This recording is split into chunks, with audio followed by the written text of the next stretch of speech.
cada minuto que passa, está ficando mais claro que Deus tem um plano para a sua vida. Deus quer te dar a maior vitória, a vida eterna. Você não está sozinho diante das suas lutas e problemas. Temos um Deus no céu que se importa com você e vai ao seu encontro.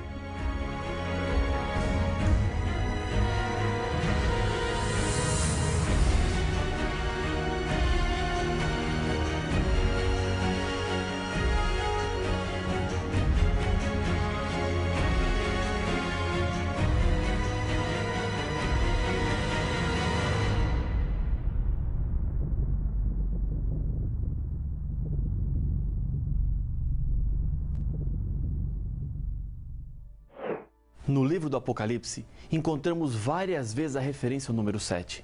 E o estudo que faremos agora fala sobre este número. Dentre as muitas figuras do Apocalipse, os 7 selos é uma das profecias que mais alimentam a imaginação das pessoas com relação ao fim do mundo. Morte, sangue, espada, fome, pestes são elementos extraordinários para elaborar um coquetel terrorista e levar as pessoas ao pânico devido a todas as circunstâncias de destruição e violência que estamos vivendo. Essas são expressões usadas no contexto dos 7 selos. O que representam os 7 selos do Apocalipse? Assim como as 7 igrejas, eles representam 7 períodos que a igreja viveria desde a sua fundação até a segunda vinda de Jesus a essa terra, que é o conteúdo de um dos selos. Da mesma maneira que um historiador poderia decidir escrever a história da igreja em 7 volumes, cada um abordando uma época, Deus nos revelou por antecipação as características básicas de cada período ou época pelos quais a igreja passaria. Cada selo seria equivalente a um volume. Ao abrir cada um dos selos, João vê o que iria acontecer desde os seus dias até o fim da história do mundo. O livro do Apocalipse não pode ser estudado nem entendido de qualquer maneira. Existem 2 bases sólidas para nós não nos perdermos nos símbolos do Apocalipse. Primeira base: a interpretação dos símbolos deve ser feita com base em outros versos bíblicos. Segunda, a comparação da revelação de Deus com a história. O primeiro selo fala das características básicas da igreja do primeiro século, período dos apóstolos. E o 6º selo aponta para a segunda vinda de Jesus, que finalmente acontecerá no 7º selo. Os 4 primeiros selos falam sobre cavalos e cavaleiros. Apocalipse capítulo 6, versos 1 e 2, fala do primeiro. Vi quando o Cordeiro abriu um dos 7 selos, e ouvi um dos 4 seres viventes dizendo, como se fosse voz de trovão: vem. Vi então, e eis um cavalo branco, e o seu cavaleiro com um arco, e foi-lhe dado uma coroa, e ele saiu vencendo e para vencer. Essa época dos apóstolos coincide também com o período da igreja de Éfeso. Eles receberam a doutrina pura de Jesus para pregar. Enfrentaram muitas lutas, em um tempo de guerra entre a verdade e a mentira, mas em momento algum os primeiros cristãos permitiram que a doutrina fosse manchada. Foi um período de grandes vitórias espirituais, como no dia de Pentecostes, quando 3.000 pessoas foram batizadas. Logo depois, já existiam 5.000 cristãos. Outro acontecimento de muita importância foi a conversão de Saulo, que era um perseguidor da igreja, e transformou-se em um pregador e autor de 14 dos 27 livros do Novo Testamento. Ele foi um dos grandes responsáveis para que o evangelho fosse levado a todo mundo.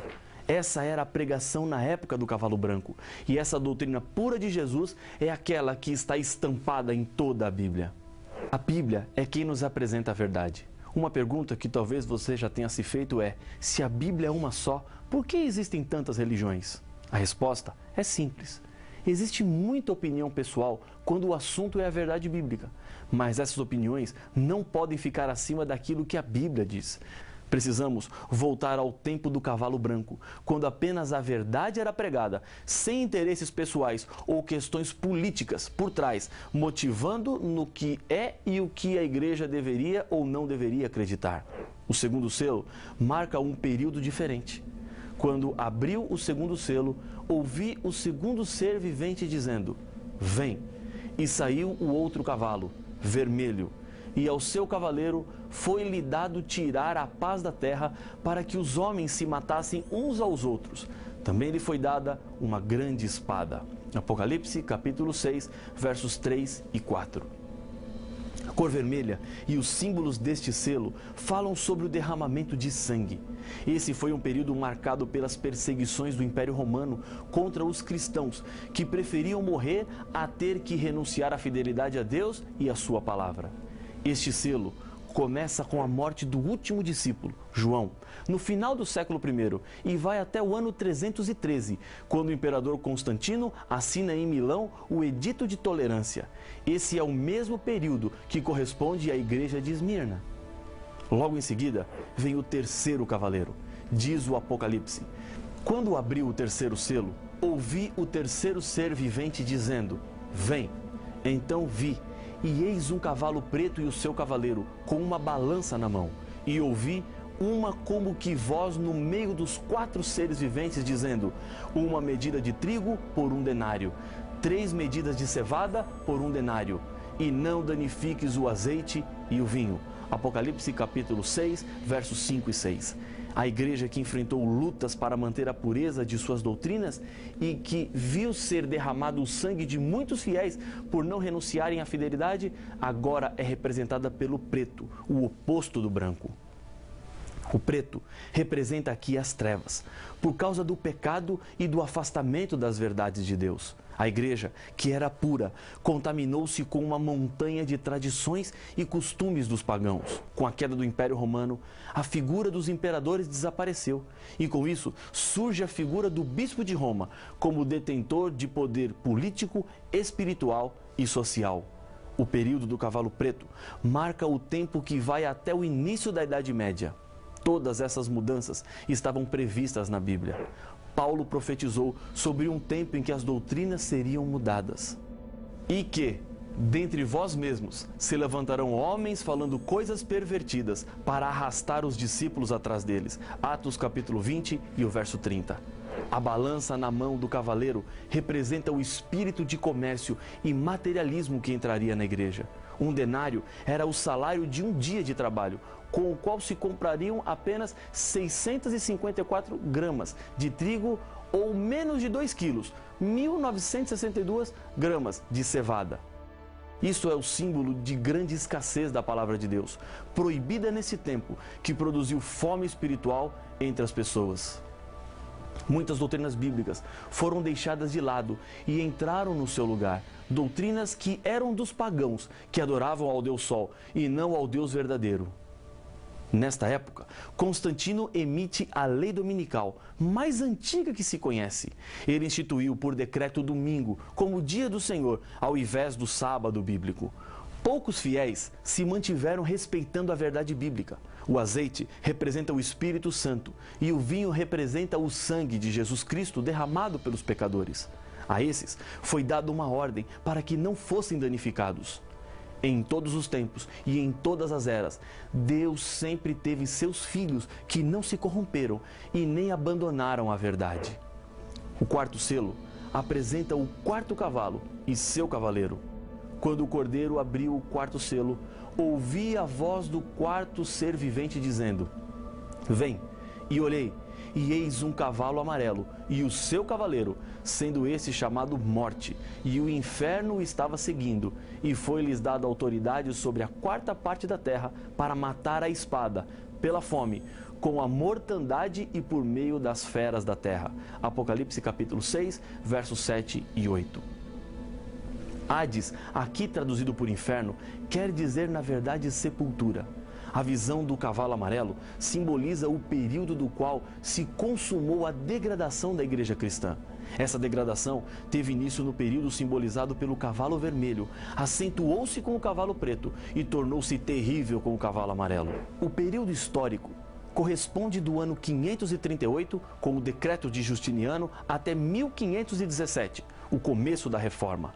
As doutrinas puras são pisoteadas cada vez mais e os cristãos vão se aproximando do paganismo, perseguindo assim os cristãos que decidiram permanecer fiéis à doutrina pura da Bíblia. Por trás desse processo triste que envolveu o cristianismo, havia alguém que um dia se levantou contra Deus no céu e tentou tirar a soberania de Deus, tentou destruir a Bíblia e colocar-se no lugar dele. Lúcifer foi se infiltrando devagar no cristianismo. Os mandamentos de Deus são substituídos por mandamentos de homens. A partir do quinto selo, não aparecem mais cavalos. O período de tempo avança e os detalhes da profecia bíblica podem ser todos percebidos na história. Quando Deus fala do futuro, não apresenta possibilidades, ele fala de realidades. Nas mãos de Deus está todo o controle da história. E da mesma maneira, Deus quer assumir o controle da sua história. E para isso acontecer, basta que você permita. Pare de querer controlar tudo. No quinto selo, a Bíblia diz: quando ele abriu o quinto selo, vi, debaixo do altar, as almas daqueles que tinham sido mortos por causa da palavra de Deus e por causa do testemunho que sustentavam. Clamaram em grande voz, dizendo: até quando, ó soberano Senhor, santo e verdadeiro, não julgas, nem vingas o nosso sangue dos que habitam sobre a terra? Então, cada um deles foi dado uma vestidura branca, e lhes disseram que repousassem ainda por um tempo, até que também se completasse o número dos seus conservos e seus irmãos, que iam ser mortos como igualmente eles foram. Apocalipse capítulo 6, versos 9, 10 e 11. No altar de bronze do santuário, no Antigo Testamento, se ofereciam sacrifícios de animais. O sacrifício era queimado e o sangue era derramado na base do altar. A vida ou a alma está no sangue. O símbolo é claro: o sangue dos que morreram por causa de sua fé, dos que não aceitaram o erro que se misturou com a verdade bíblica, é derramado como um sacrifício ao pé do altar. Esse sangue simbolicamente clama a Deus, como fez o sangue de Abel quando foi assassinado pelo seu irmão Caim. As vestes brancas simbolizam a dignidade da justiça de Cristo, que eles têm direito. Mas, embora tivessem recebido a vitória de Cristo, deveriam descansar na tumba um pouco mais, até que Jesus venha e lhes dê a recompensa. O quinto selo vai do ano 1517 até o ano 1755. Outros 2 selos ainda precisam ser abertos. Agora é o sexto selo, que começa com sinais da natureza e termina com a volta de Jesus. Vi quando o Cordeiro abriu o sexto selo e sobreveio grande terremoto. O sol se tornou negro como saco de crina e a lua toda como sangue, e as estrelas do céu caíram pela terra como a figueira, quando abalada por vento forte deixa cair os seus figos verdes. Apocalipse capítulo 6, versos 12 e 13. O grande terremoto que o sexto selo fala é identificado na história pelo grande terremoto de Lisboa, que aconteceu no dia 1º de novembro de 1755. O escurecimento do sol aconteceu no dia 19 de maio de 1780, pouco depois do terremoto. Neste dia, o sol desapareceu por volta das 10 horas da manhã, e naquela mesma noite, a lua se tornou em sangue. A chuva das estrelas aconteceu no dia 13 de novembro de 1833. Milhares de estrelas cadentes riscaram o céu como uma chuva. Era o cumprimento de mais uma profecia. Esses 4 episódios deram início para a contagem regressiva que aponta para o fim da história deste mundo. Como um cronômetro que acabou de ser ligado, pouco a pouco o tempo está se esgotando. E o céu recolheu-se como um pergaminho quando se enrola. Então, todos os montes e ilhas foram movidos do seu lugar. Os reis da terra, os grandes, os comandantes, os ricos, os poderosos, e todo escravo e todo livre se esconderam nas cavernas e nos penhascos dos montes, e disseram aos montes e aos rochedos: caí sobre nós, e escondei-nos da face daquele que se assenta no trono e da ira do Cordeiro, porque chegou o grande dia da ira deles. E quem é que pode suster-se? Apocalipse capítulo 6, versos 14, 15, 16 e 17. Diante da segunda vinda de Cristo, aqueles que se ampararam na graça salvadora receberão a vida eterna. Agora, aqueles que recusaram a salvação em Cristo Jesus terão que enfrentar as consequências das suas escolhas. Deus não quer que você sofra mais. Veja a segurança que Deus concede aos seres humanos. Porquanto Deus enviou o seu Filho ao mundo, não para que julgasse o mundo, mas para que o mundo fosse salvo por ele. Quem nele crê não é julgado. O que não crê já está julgado, porquanto não crê no nome do unigênito Filho de Deus. João capítulo 3, versos 17 e 18. Embora apenas Deus saiba do dia e da hora da volta de Jesus, nós podemos identificar a época. Existem outros sinais que também nos ajudam a entender que estamos nos momentos finais da história deste mundo. Entre eles estão guerras, atentados terroristas, assassinato de crianças inocentes, natureza incontrolável, terremotos, enchentes, furacões, aumento da temperatura do planeta, doenças, falsidade religiosa, fome, ódio entre as pessoas, indiferença e medo. O último sinal que Jesus falou que indicaria o fim do mundo é diferente dos outros. Posso afirmar que é um sinal positivo, pois é representado pela pregação do Evangelho. Pessoas sinceras de todas as partes do mundo seriam alertadas para a salvação. Então virá o fim. Entenda uma coisa, você, neste momento, assistindo a este episódio, neste DVD, faz parte da profecia. Deus te trouxe até aqui para que a mensagem de salvação entrasse no seu coração e fizesse a diferença na sua vida. E eu sei que já está fazendo. Antes de abrir o último selo, Jesus interrompe a profecia e o capítulo 7 do Apocalipse explica quem são os que serão salvos. Diz João: vi outro anjo que subia do nascente do sol, tendo o selo do Deus vivo, e clamou em grande voz aos 4 anjos, aqueles aos quais fora dado fazer dano à terra e ao mar, dizendo: não danifiqueis nem a terra, nem o mar, nem as árvores, até selarmos na fronte os servos do nosso Deus. Apocalipse capítulo 7, versos 2 e 3. Esse sinal representa que essas pessoas decidiram-se por Jesus. Diante das destruições que o mundo está prestes a enfrentar, os filhos fiéis de Deus serão protegidos. Esse grupo estará para sempre com Jesus no céu. Eu quero muito fazer parte desse grupo e Deus está lhe convidando para ser vitorioso e receber o selo dele, que lhe identificará como propriedade do Senhor. O último selo é aberto em Apocalipse capítulo 8, verso 1. Quando o Cordeiro abriu o 7º selo, houve silêncio no céu cerca de meia hora. Esse silêncio se reproduzirá por ocasião da volta de Jesus, quando os anjos que louvam a Deus continuamente no céu estarão acompanhando Jesus na busca dos seus filhos aqui na terra. Jesus está chegando. Falta pouco tempo para que o silêncio no céu aconteça. E você, o que quer fazer? Preparar-se para o encontro com Jesus? Se for essa a sua decisão, repita comigo, aí onde você está, esta oração de confirmação. Senhor, como a história está sendo conduzida por Ti, decido agora que minha vida também será. Coloco em Tuas mãos o meu coração.